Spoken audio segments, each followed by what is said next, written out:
Atos dos Apóstolos, capítulo 11, verso 1.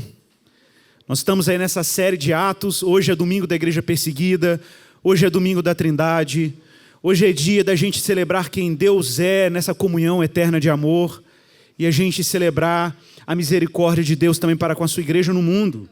E é um tema bem conveniente. Nós vamos falar sobre mais uma face da missão da igreja, de como a igreja do Senhor, ela está indo para além das suas fronteiras étnicas e está chegando começando a chegar naquilo que seria o início dos confins da terra, que era a tarefa de Deus em Pentecostes para a sua igreja. Atos capítulo 11, verso 1. Leremos aí até o verso 18.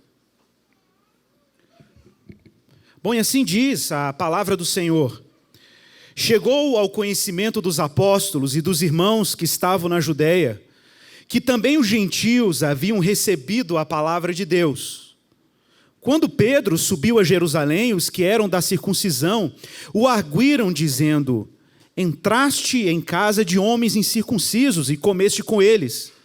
Então Pedro passou a fazer-lhes uma exposição por ordem, dizendo: eu estava na cidade de Jope orando, e num êxtase eu tive uma visão em que observei descer um objeto, como se fosse um grande lençol baixado do céu pelas quatro pontas, e vindo até perto de mim. E fitando para dentro dele os olhos, eu vi quadrúpedes da terra, feras, répteis e aves do céu. Ouvi também uma voz que me dizia: levanta-te, Pedro, mata e come. Ao que eu respondi: de modo nenhum, Senhor, porque jamais entrou em minha boca qualquer coisa comum ou imunda. Segunda vez, falou a voz do céu: ao que Deus purificou, não considere comum. Isto sucedeu por 3 vezes, e de novo tudo se recolheu para o céu. E eis que na mesma hora pararam junto da casa em que estávamos 3 homens enviados de Cesareia para se encontrarem comigo. Então o Espírito me disse que eu fosse com eles, sem hesitar. Foram comigo também estes 6 irmãos, e entramos na casa daquele homem. E ele nos contou como vira o anjo em pé em sua casa, e que lhe dissera: envia a Jope e manda chamar Simão, por sobrenome Pedro, o qual te dirá palavras mediante as quais serás salvo, tu e toda a tua casa. Quando, porém, comecei a falar, caiu o Espírito Santo sobre eles, como também sobre nós no princípio. Então, me lembrei da palavra do Senhor quando disse: João, na verdade, batizou com água, mas vós sereis batizados com o Espírito Santo. Pois se Deus lhes concedeu o mesmo dom que a nós nos outorgou quando cremos no Senhor Jesus, quem era eu para que eu pudesse resistir a Deus? E ouvindo eles estas coisas, apaziguaram-se e glorificaram a Deus, dizendo: logo também aos gentios foi por Deus concedido o arrependimento para a vida. Vamos pedir a Deus graça para que Ele nos use pela sua misericórdia para comunicar a sua palavra. Pai, em nome de Jesus, nós precisamos do Senhor. O Senhor sabe que nós somos falíveis, ó Deus. O Senhor sabe que nós erramos. O Senhor sabe que nós não temos qualquer condição de comunicar a Tua palavra. Ela é grandiosa demais, Senhor. As Tuas maravilhas são encantadoras, misteriosas, profundas. Penetram mente, coração, alma e espírito. Tudo fica muito nítido diante da Tua palavra. Mas aprove ao Senhor confiar a homens finitos como nós o ofício de comunicar a Tua palavra. Isso é uma grande responsabilidade. Então pedimos que o Senhor nos ajude em nossa fraqueza, ó Deus, a comunicar a Tua palavra com a dignidade que lhe é devida. E que Teu Espírito abra os nossos corações e mentes para acolher a Tua vontade com um coração modesto. Ó Pai, que o Senhor nos livre de toda distração que possa nos impedir de nos apropriarmos da voz do Teu Espírito a nós hoje, Senhor. Dá-nos, ó Deus, esse ofício profético de comunicar a Tua palavra claramente. E que o Senhor edifique e anime a Tua igreja para encontrar no Deus que é Pai, Filho e Espírito Santo um lugar seguro para florescerem para a Tua glória. É a nossa oração em Jesus Cristo, teu Filho amado. Amém. Irmãos, no último domingo, o Guilherme falou aqui bastante sobre o que seria o início da missão da igreja entre os gentios. É importante mencionar que nós temos em Atos capítulo 10, o capítulo anteriormente estudado, o primeiro evento em que um não-judeu deposita explicitamente sua fé no Senhor, e mais do que isso, ele recebe, tanto quanto os apóstolos judeus, o selo do Espírito Santo, e são por isso assim agregados à família de Deus, à igreja de Deus. E ali, como o Guilherme enfatizou bastante, nós temos o nascimento ou início daquilo que nós chamamos a catolicidade da igreja. O termo católico, já falamos aqui, significa aquilo que é abrangente, aquilo que é comum a todos, aquilo que é universal. É uma igreja que começa a se desvincular de uma lealdade meramente nacional e começa a cumprir a promessa de Deus a Abraão de que nele seriam abençoadas todas as famílias da terra. Deus está expandindo a sua glória entre as nações. Deus está tornando conhecido o seu nome entre os povos. Deus está afirmando a sua grandeza para gente que nem era da aliança. Ao contrário, Cornélio era membro daquele exército que dominava os territórios de Israel e que inclusive participou ativamente da crucificação do nosso Senhor. E esse chefe da guarda chamada italiana, por um aviso sublime de Deus, um anjo que chega à sua casa, recebe essa boa nova de que Deus estava prestes a salvá-lo, bem como a sua casa e até uns entes queridos que ele também convidou ao seu lar, quando da visita do apóstolo Pedro. Você se lembra bem, Pedro está numa missão para consolar os irmãos dispersos da perseguição que acontecera em Jerusalém, na Judéia. Pedro está em Jope, cidade muito importante da história bíblica, por ser aquela cidade em que um profeta conhecido, Jonas, ficou ali se preparando para embarcar num barco em fuga, para que a boa nova de Deus não fosse anunciada aos gentios, os ninivitas. E parece quase que numa espécie de flashback, né? No mesmo lugar, Pedro é convidado a ser leal à vocação do Senhor e a anunciar o evangelho àquele povo que ele, como judeu, tinha sérios problemas para conviver com eles. E mais para frente, no caso também aí de Cornélio, Deus está mais uma vez desafiando a Pedro e mostrando para ele que Jesus está engajado na tarefa de cumprir aquilo que ele prometera aos seus discípulos antes de ascender aos céus. Quando disse que eles receberiam poder ao descer sobre eles o Espírito Santo, eles tinham que ser testemunhas. Jerusalém, Judéia, Samaria e até os confins da terra. A missão tinha que chegar até os confins do mundo. Deus já tinha antecipado o processo com a conversão de Paulo, e Paulo já está lá na Cilícia, em Tarso. Enquanto isso, Deus agora está trabalhando com a igreja apostólica em Jerusalém, para que entendam a dimensão da missão de Deus, o tamanho da missão de Deus para além daqueles territórios. Bom, nós lembramos bem aí da visão, e parece que Lucas faz questão de rememorar o evento da visão de Pedro. O time apostólico estava lá reunido em Jerusalém, Pedro volta de Jope, e quando ele chega lá, os irmãos querem que ele dê satisfações. Soubemos que você entrou na casa de um incircunciso, e que você comeu com os gentios. E quem faz essa arguição a Pedro? Os irmãos da circuncisão, ou seja, judeus que eram crentes em Jesus e que queriam um esclarecimento a respeito desse comportamento tão estranho para um judeu, mesmo crente, se achegar à casa de gentios. Isso era de fato a quebra de um tabu, um tabu religioso sério, que dizia respeito justamente às purificações rituais, em que judeus não podiam conviver com não-judeus, porque entrar na casa de um gentio era entrar num ambiente religiosamente vulnerável para o judeu. Havia toda uma série de ritos de purificação dos talheres, purificação dos pratos, o tipo de abate que você faz para o animal que você ia comer, o tipo de animal que você come, não pode ter contato com cadáveres, não pode ter contato com um monte de coisa. Havia uma série de regras, se quem preparou aquela comida era uma mulher que estava no ciclo menstrual ou não. Ou seja, era um ambiente com muitas variáveis que Pedro, enquanto judeu, não podia controlar. Muitas variáveis religiosas que ele não tinha como controlar. Como prever tudo isso? Por esta razão, a recomendação dos rabinos da época de Pedro era que judeus deveriam conviver com judeus, evitando assim entrar em ambientes religiosamente impuros. E mais do que isso, havia também a memória não muito tardia de que os judeus haviam sido duramente punidos por Deus por terem se submetido ao culto dos deuses pagãos dos povos nos quais os israelitas foram dispersos, ou os povos nos quais os israelitas conviviam em Canaã.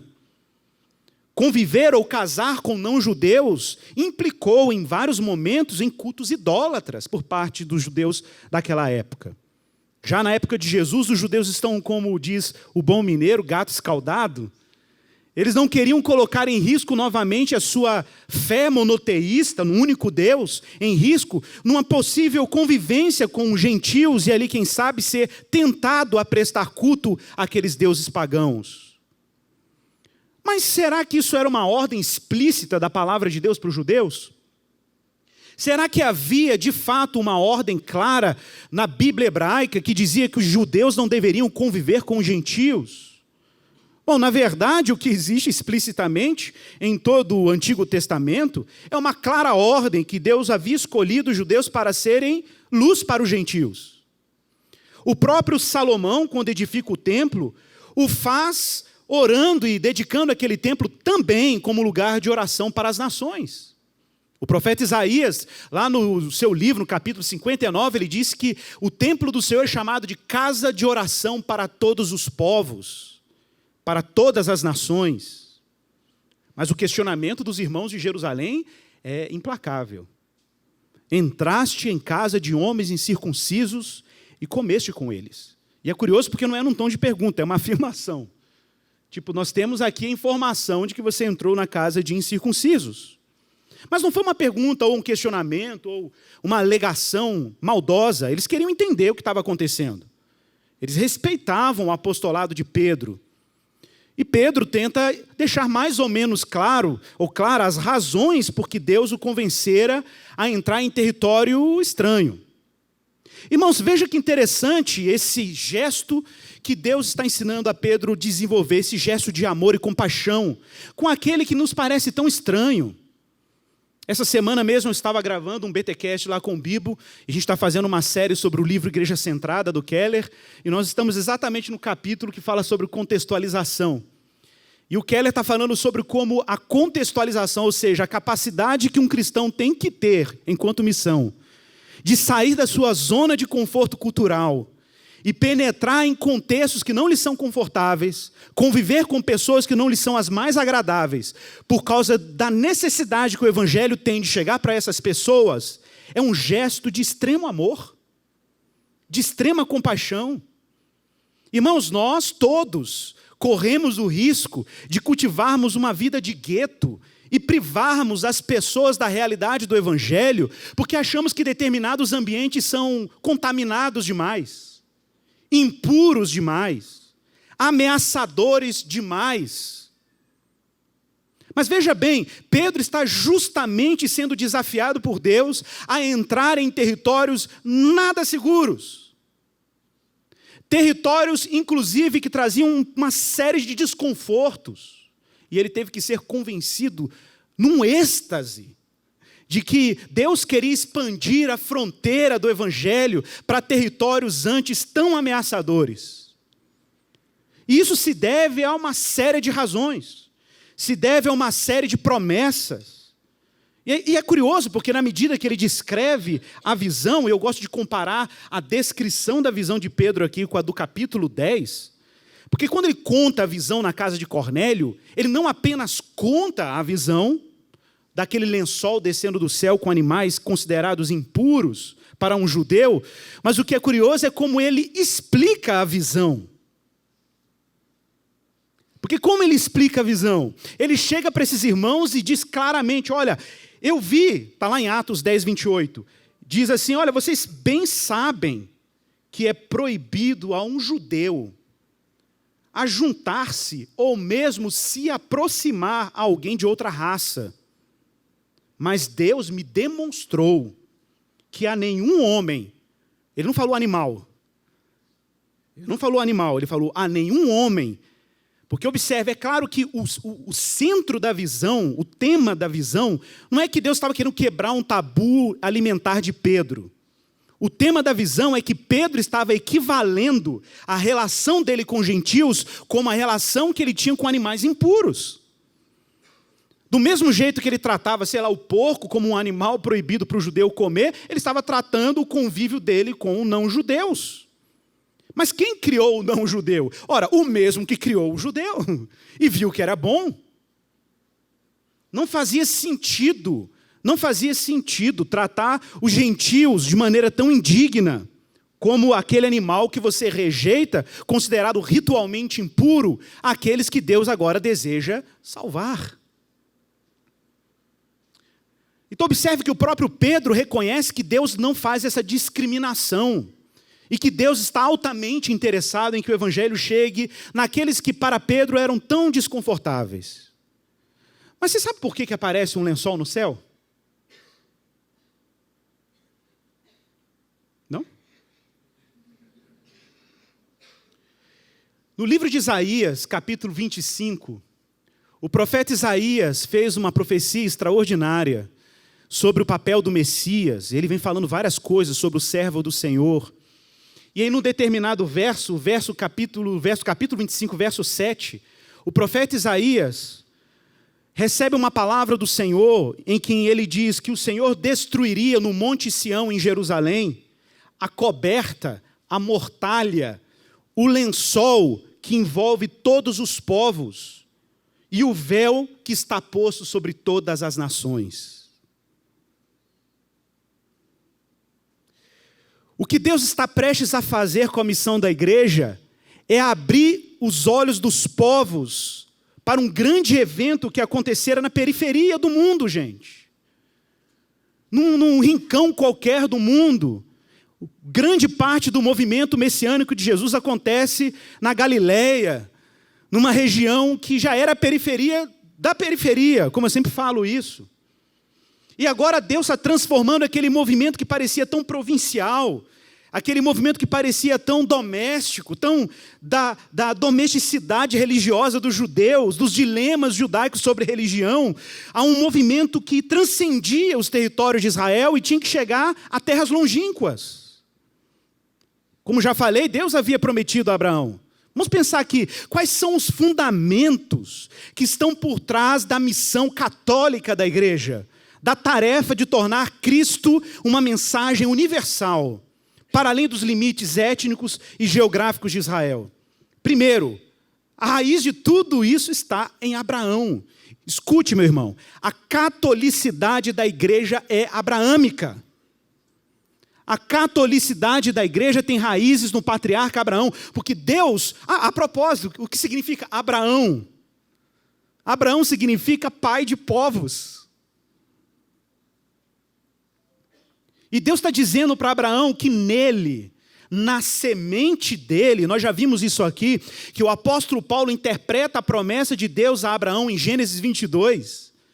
Quando Deus usa a palavra zerá, Deus está dizendo semente, e Deus está dizendo para ele, olha, porque na tua semente, na tua descendência serão abençoadas todas as famílias da terra. Eu sempre digo isso aqui na igreja, que semente aí não é uma referência a toda a etnia israelita, o termo está no singular, e o próprio apóstolo Paulo interpreta esse texto em Gálatas, dizendo, ora, ele não disse sementes ou descendentes, ele disse descendente no singular, e Paulo diz, e este é o Cristo. Então é na semente de Abraão, ou seja, é no Cristo prometido, esse descendente de Abraão, esse israelita fiel, como diz o Ellen G. White, que Deus está expandindo a boa nova para todos os povos, porque o Senhor havia prometido isso a Abraão, que por meio dele seriam abençoadas todas as famílias da terra. Israel era uma nação sacerdotal, o Êxodo capítulo 19, verso 6, diz isso claramente.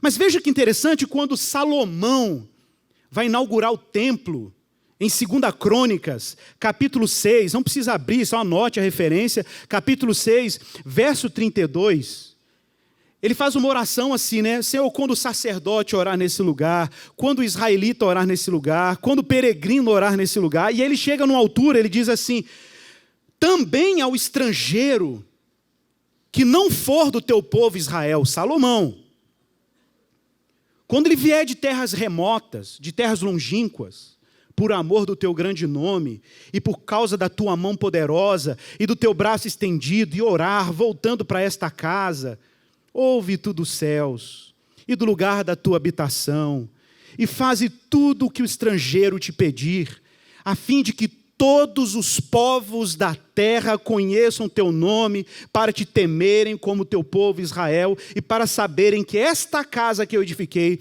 é chamada pelo teu nome. No capítulo 49 de Isaías, também uma profecia para o servo do Senhor, se referindo ao Messias, o profeta Isaías diz que esse servo do Senhor foi separado do ventre para ser o seu servo, 49:5.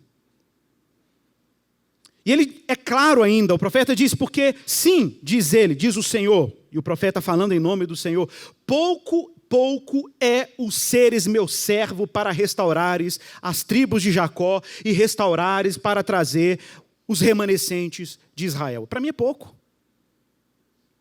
Deus está dizendo para o servo do Senhor, para mim é pouco que você se dedique à salvação apenas dos israelitas. É interessante, porque na missão de Jesus, Jesus faz questão de concentrar a sua missão aos israelitas.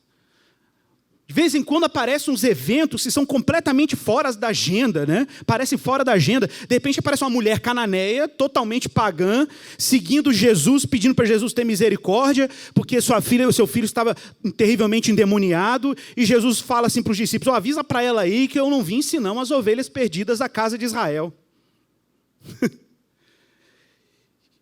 E aí ele falou, olha, eu vim para dar comida para eles. Aí ela falou, mas eu sou como um cãozinho que come as migalhas que caem da mesa.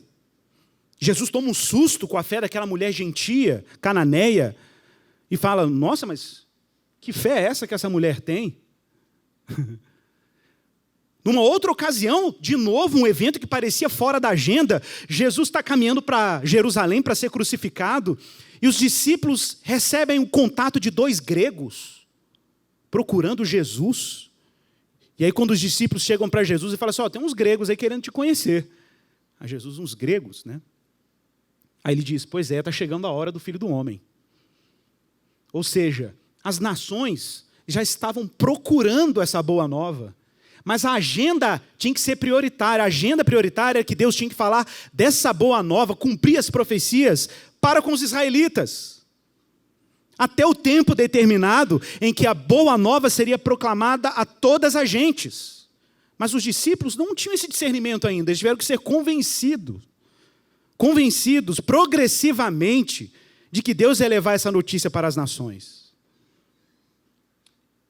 E aí o profeta diz, pouco é os seres meus servos para restaurares as tribos de Jacó e tornares a trazer os remanescentes de Israel. Também te dei por luz aos gentios, para seres a minha salvação até a extremidade da terra. Profecia de 720 anos antes de Jesus. Então a agenda já estava desenhada. A profecia já estava desenhada. Deus queria que o evangelho chegasse a todas as gentes, todos os povos. Lembra? Nós cantamos aqui hoje o Salmo 96. Anunciai entre as nações a sua glória e entre todos os povos as suas maravilhas. Irmãos, antes de qualquer missionário sair pelo mundo, antes de qualquer evangelista pregar o evangelho de Cristo para qualquer pessoa, Deus está num alto compromisso pessoal de expandir a sua glória entre as nações e levar a sua majestade até os confins da terra. O que é misterioso? O que é gracioso? É que de repente Deus vai lá e chama gente como a gente e faz participante dessa tarefa. O que é gracioso é pensar que Deus tem uma história, que Deus tem um trajeto, Deus tem um plano eterno, e de vez em quando, pela graça dele, ele passa por alguém como Pedro, passa por alguém como Paulo, e fala, vem e me segue, vamos participar dessa história comigo. Não é extraordinário pensar que Deus está numa missão e que Deus vai ter êxito na missão dele? Não é bacana você poder participar de uma história que você já sabe o final? Quando eu jogava RPG, minha maior frustração... Sim, o pastor de vocês joga RPG. Os nerds adoram, né? Quando eu jogava RPG, a minha maior frustração era quando eu morria no jogo de RPG. Meu personagem morria no jogo. Porque é muito chato você entrar numa história e não saber o que vai acontecer com você.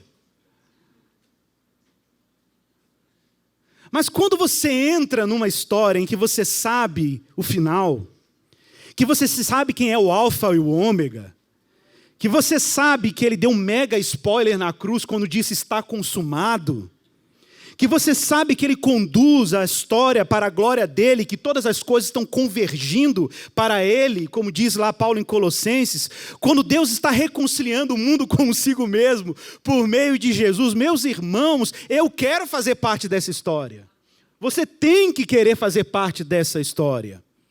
E Deus raptou Pedro, raptou Paulo, e Deus continua raptando pessoas para integrar esse drama divino em que Deus quer proclamar a sua glória entre as nações. E que grande mistério é esse, em que a semente de Abraão está brotando, germinando. Ou, para usar a analogia do profeta Isaías, do capítulo 11, a raiz de Jessé está brotando, o broto de Jessé está erguendo da terra. E diz o texto, lá de Isaías capítulo 11, que a glória será a sua morada, será um estandarte para os povos e as nações recorrerão para ela. Pela graça de Deus, a gente já teve alguma experiência, algum contato com outros povos por causa do trabalho missionário.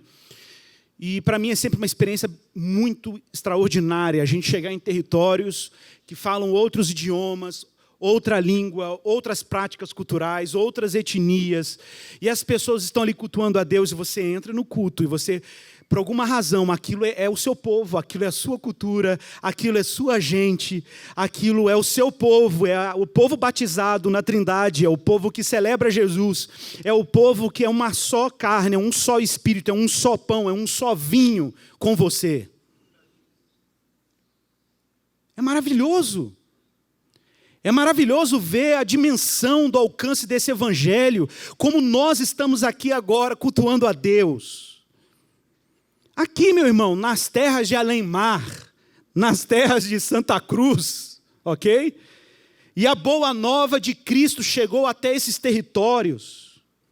E nós estamos aqui celebrando esse Deus, fazendo aquilo que os israelitas não conseguiram fazer, mas que o Espírito Santo conseguiu fazer, de tornar a semente de Abraão, que é Jesus, luz para as nações e salvação até os confins da terra.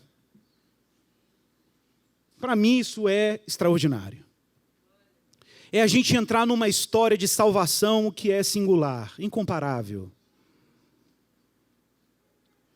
Mas observe que para Pedro, o testemunho que lhe soou muito claro, era que o Espírito Santo tinha sido derramado sobre aqueles gentios.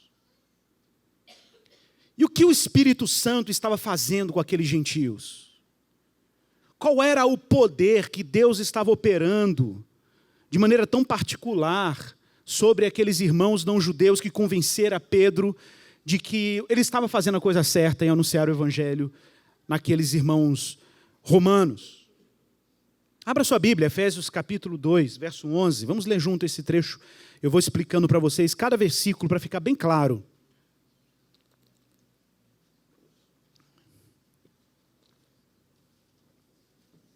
Efésios 2, 11.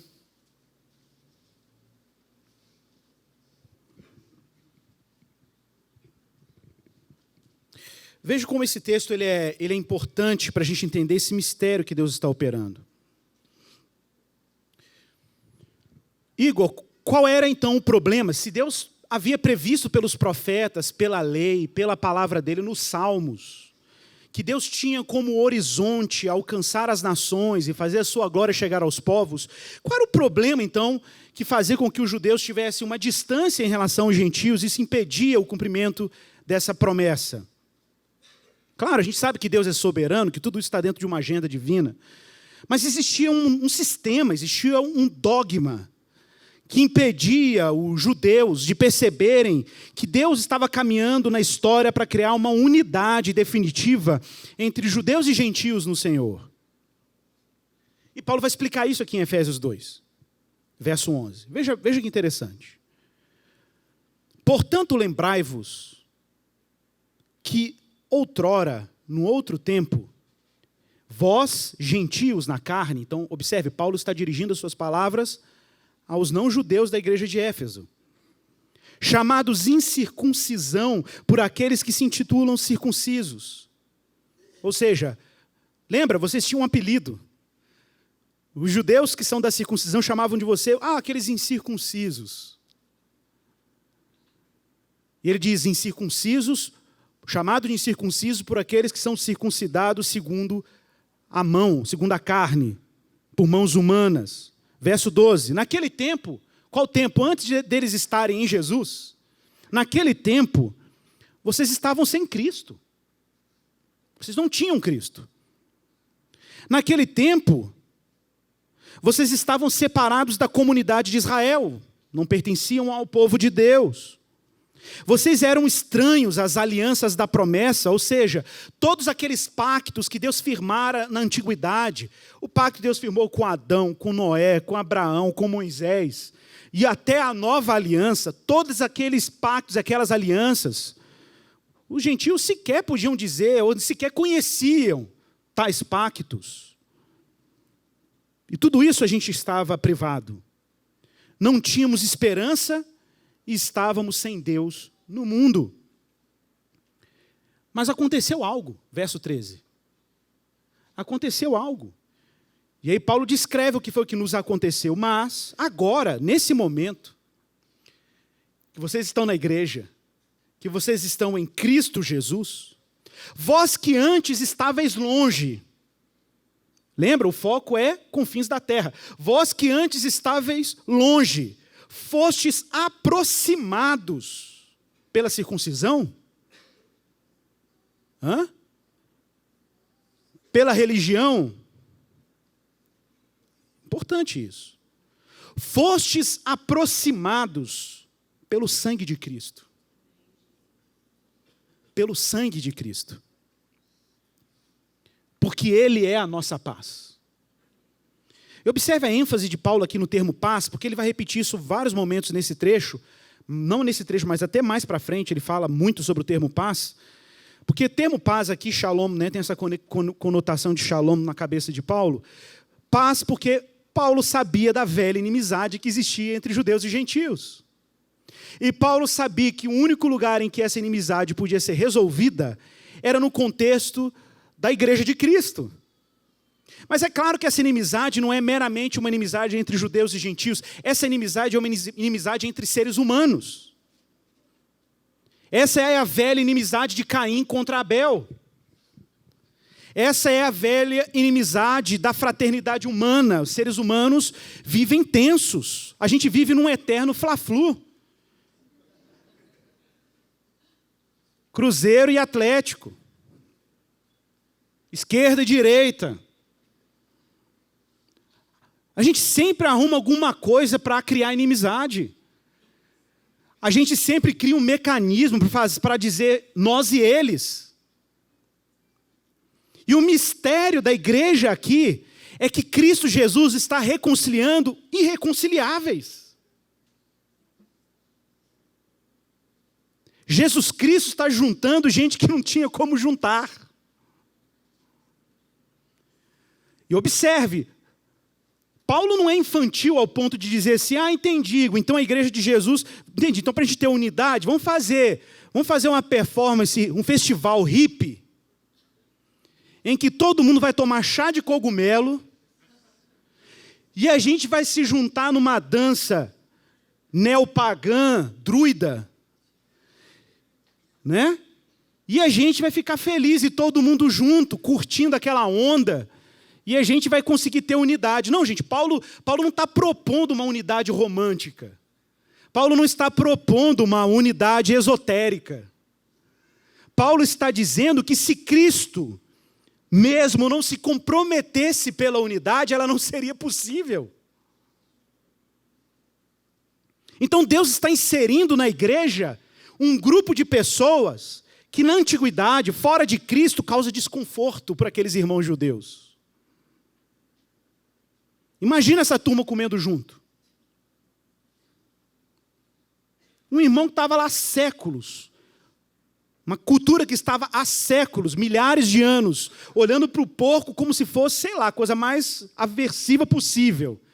De repente tem que sentar do lado do irmão, o irmão está lá comendo o bacon dele feliz, comendo feijão tropeiro dele feliz, não?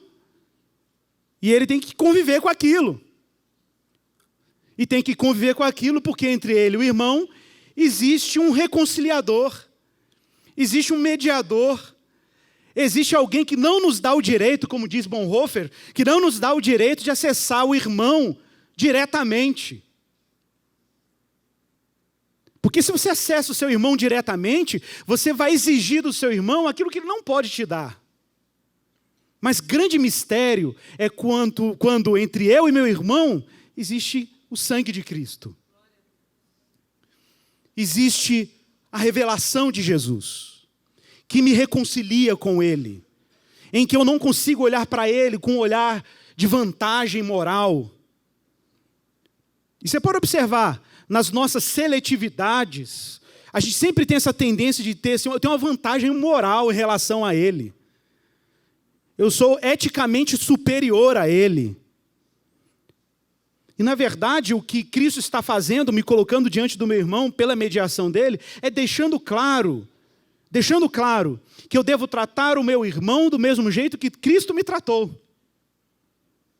E como Cristo me tratou? Cristo me amou quando eu era o seu inimigo. Cristo me amou quando eu era o mais alienado, pecador.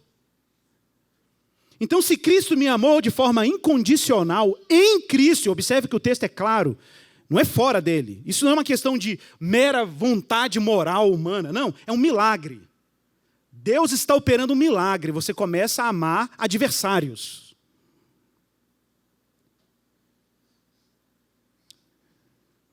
É como a gente, às vezes, lida aí com pessoas que vivem esse conflito, e a gente, às vezes, vive esse conflito, e, de repente, você lida com aquelas situações em que a pessoa diz claramente assim, não, igual eu não dou conta de conviver com fulano de tal. Eu não dou conta nem de conversar com fulano de tal. No ambiente da igreja. E, às vezes, as pessoas falam isso para a gente como se fosse assim, você me desculpa, pastor, você pode ficar meio chocado. Meu filho, isso é o previsível. Isso é o normal, o modo normal. Modo default. O modo normal é a gente não tolerar ninguém. Isso aí é normal. O mistério é quando Jesus nos converte a Cristo o suficiente e nos convence do tamanho da sua salvação o suficiente que a gente olha para o outro exatamente como Cristo olhou para a gente. Isso que é surpreendente. Se você chegasse para mim e falasse, pastor, eu consegui amar aquela pessoa que me ofendeu a vida inteira. E isso ia me deixar muito feliz e surpreso. Porque você não gostar das pessoas, esse defeito de fábrica está aí com a gente. Agora, amar, se compadecer, servir, isso não é humanamente possível. Só o Evangelho pode fazer isso. Só o sangue de Cristo pode fazer isso. Cultivar paz. Como diz Paulo aqui. Mas Deus teve que derrubar uma parede, tá, gente, para fazer isso. Olha aí, verso 14. Ele derrubou a parede de separação que estava no meio, que era a inimizade. Irmãos, eu quero destacar isso aqui. Eu estive no Museu de Jerusalém uma vez, e lá tem uma plaquinha em grego, que está no museu, que foi uma placa que foi achada por arqueólogos nas ruínas do Templo de Jerusalém da época de Jesus. Imagine. E essa placa está escrita em grego, claramente. Qualquer gentil que passar para o pátio dos judeus será punido com a morte. Literalmente. Porque no pátio de Jerusalém, no pátio do Monte do Templo, você tinha divisórias. pequenas muretas que separavam o pátio dos judeus, o pátio das mulheres judias, e lá no final era o pátio dos gentios. Então havia uma lei, observe, os judeus não privavam os gentios de acessar o templo, mas privavam eles de conviver com os judeus. Então Paulo aqui está fazendo uma analogia a esse muro, que era um velho conhecido dos gentios que subiam a Jerusalém. Que havia uma barreira de convívio entre judeus e gentios. E aí Paulo faz uma analogia e fala, mas ele fala assim, tá bom, existe um muro literal, existe uma barreira literal, mas essa barreira literal é reflexo de uma inimizade radical, que está na estrutura humana, que é a nossa inimizade de uns contra os outros. E o que Jesus fez com a sua obra? Ele derrubou a parede de separação. Ele aboliu na sua carne, verso 15, ele aboliu na sua carne a lei dos mandamentos na forma de ordenanças. Observe o texto. Não é que Cristo está abolindo a lei e os mandamentos. Cristo está abolindo a lei dos mandamentos numa determinada forma. Na forma de ordenanças. A palavra no original grego aí para ordenanças é dogma. Dogma quer dizer interpretações humanas. Opinião humana. Então o que Cristo está abolindo? Cristo está abolindo as más interpretações rabínicas contra os gentios. E resolvendo isso na igreja. Para quê? Para que reconciliasse ambos em um só corpo em Deus. E aí no final do verso 15 ainda diz que dos dois, judeus e gentios, criassem em si mesmo um novo homem, uma nova condição humana. Então observe que o projeto de Deus agora não é um projeto para afirmações de identidades particulares. O Guilherme falou sobre isso no último culto, né? Sobre o esforço cultural que nós temos hoje de criar microidentidades em que as pessoas se firmam em cima dessas microidentidades. Eu e a Mirinha, a gente tem conversa sobre isso frequentemente. Masculinidade e feminilidade não é lugar de identidade. Negritude não é lugar de identidade. Orientação sexual não é lugar de identidade. Etnia, ser judeu, gentil, grego, árabe, japonês, não é lugar de identidade para o cristão, porque Deus está engajado na missão de fazer um novo homem, uma nova humanidade. E a matéria-prima dessa nova humanidade quem é? Jesus Cristo. Jesus Cristo é a matéria-prima dessa nova humanidade. Meus irmãos, qualquer tentativa de encontrar segurança identitária fora de Jesus é salvação pelas obras. Então não tente encontrar identidade em outro lugar, senão em Jesus, porque é nele que está emergindo uma nova humanidade, para que reconciliasse ambos em um só e destruísse por meio dela, por meio da cruz, a inimizade. E aí, Pedro, claramente, verso 17, e vindo, evangelizou paz a vós outros que estáveis longe, os gentios, mas também a vós que estavam perto, os judeus.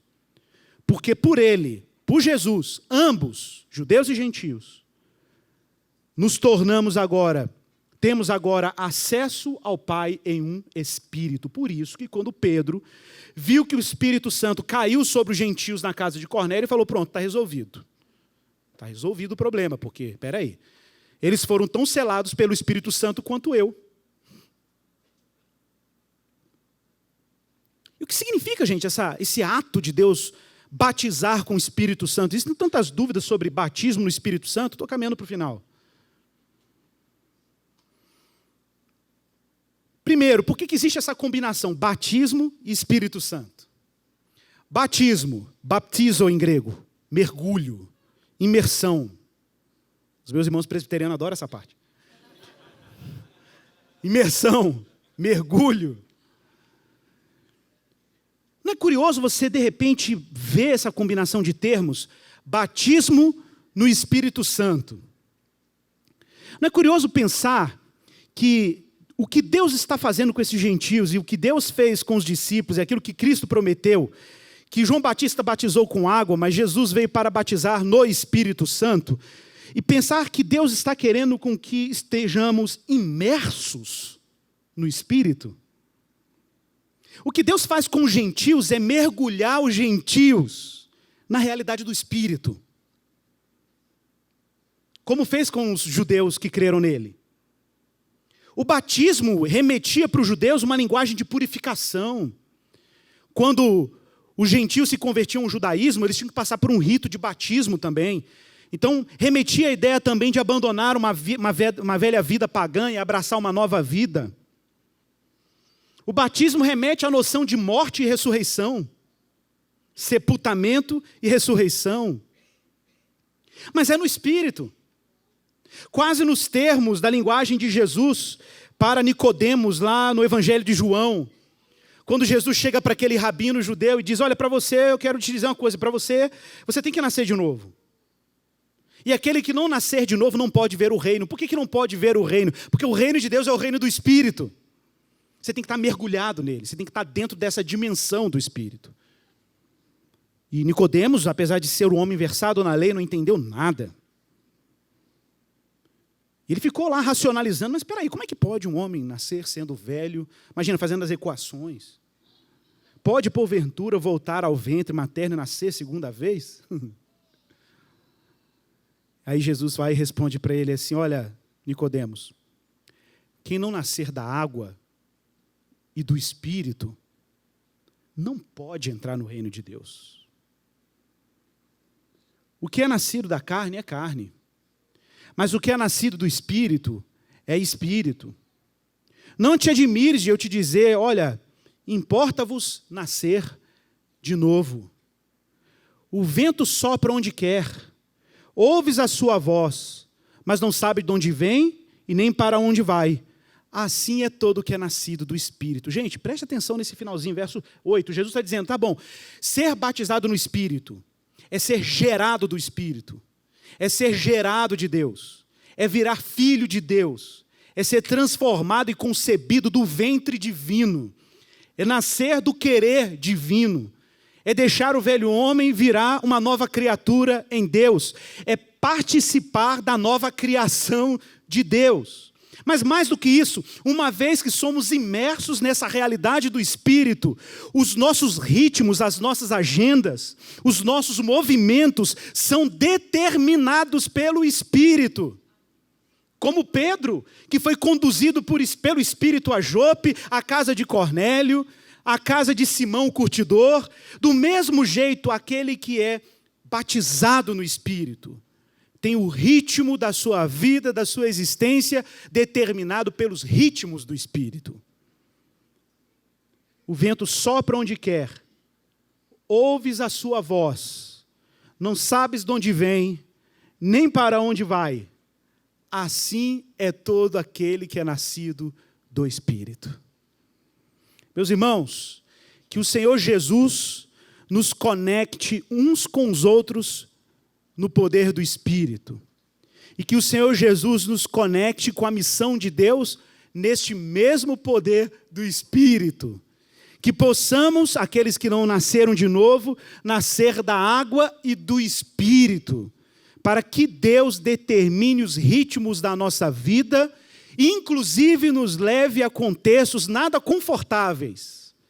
E a pessoas nada confortáveis, cheios de compaixão não humana, para proclamar e anunciar o evangelho da reconciliação àqueles que anseiam por essa verdade. Que Deus use a sua igreja para a sua glória, em nome de Jesus. Vamos orar, enquanto os nossos irmãos da diaconia trazem os elementos.